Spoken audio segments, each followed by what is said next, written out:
मध्य प्रदेश में विधानसभा चुनाव के लिए 17 नवंबर को वोटिंग है। बीजेपी ने केंद्रीय मंत्रियों समेत कई सांसदों को चुनावी मैदान में उतारा है, लेकिन ज्योतिरादित्य सिंधिया को टिकट नहीं दिया गया। बताया जा रहा है कि पार्टी ने सिंधिया के नाम को लेकर मंथन किया था, लेकिन आखिरी समय में उम्मीदवारों की लिस्ट से उनका नाम हटा दिया गया।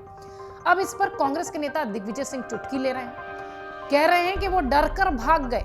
आपको बता दें, केंद्रीय मंत्री ज्योतिरादित्य सिंधिया के गृह क्षेत्र शिवपुरी से चुनाव लड़ने की चर्चाएं, अटकलें तेज थी। ज्योतिरादित्य सिंधिया की बुआ और मध्य प्रदेश सरकार में राज्य मंत्री रही यशोधरा राजे सिंधिया ने अपने खराब स्वास्थ्य का हवाला देते हुए इस बार चुनाव लड़ने से इनकार कर दिया था और यशोधरा राजे शिवपुरी से मौजूदा बीजेपी की विधायक है।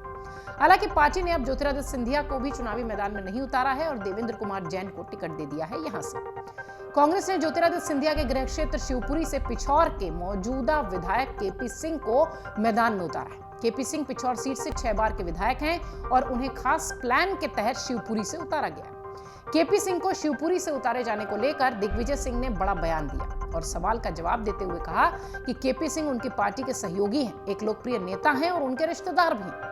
ये पूछे जाने पर कि क्या ऐसा ज्योतिरादित्य सिंधिया को बीजेपी के टिकट पर शिवपुरी से चुनाव लड़ने के लिए रोकने के लिए किया गया था, इस पर दिग्विजय सिंह ने जवाब दिया कि निश्चित रूप से वो यानी कि सिंधिया डर कर भाग गए, केपी सिंह का सामना नहीं कर पाए।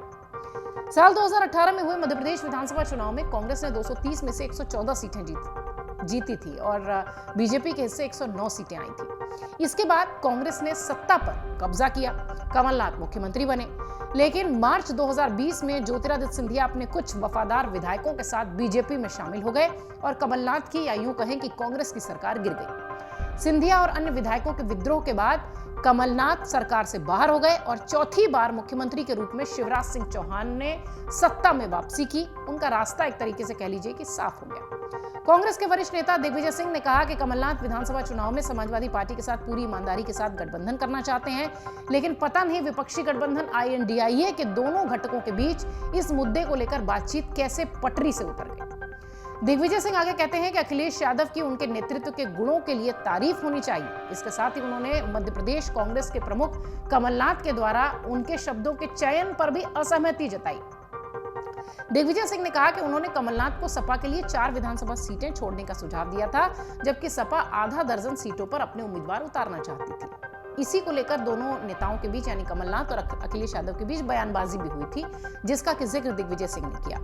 दिग्विजय सिंह ने कहा कि उन्होंने कांग्रेस और सपा के बीच सीटों की लड़ाई को कम करने की कोशिश की है। वो कहते हैं कि गठबंधन सहयोगियों के बीच दोस्ताना झगड़े होते रहते हैं, लेकिन मैं जानता हूं कि सपा और अखिलेश कभी भी बीजेपी के साथ नहीं जाएंगे। इसके साथ ही दिग्विजय सिंह ने कमलनाथ के उस बयान पर भी चर्चा की जिसमें उन्होंने कहा था कि छोड़िए अखिलेश वखिलेश। आपको याद होगा वो वीडियो भी हमने आपको दिखाया था। इस पर दिग्विजय सिंह ने कहा कि मुझे नहीं पता कि यानी कि कमलनाथ ने ऐसा क्यों कहा, लेकिन INDIA गठबंधन के किसी नेता के बारे में ऐसी प्रतिक्रियाएं से बचना चाहिए क्योंकि हम एक साथ चुनावी मैदान में हैं। आपको बता दें कि विधानसभा चुनाव से पहले ज्योतिरादित्य सिंधिया ने एक बार फिर कांग्रेस को बड़ा झटका दिया है, झटका ही कहेंगे इसे।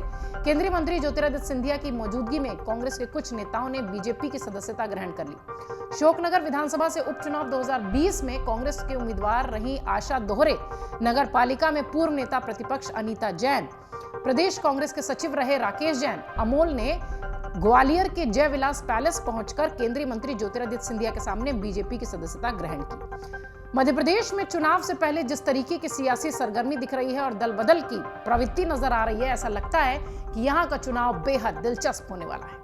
अगर आप ये वीडियो YouTube पर देख रहे हैं तो हमारे चैनल को सब्सक्राइब करें और बेल आइकन को दबाना ना भूलें। अगर आप Facebook पर ये वीडियो देख रहे हैं तो हमारे पेज को लाइक करें।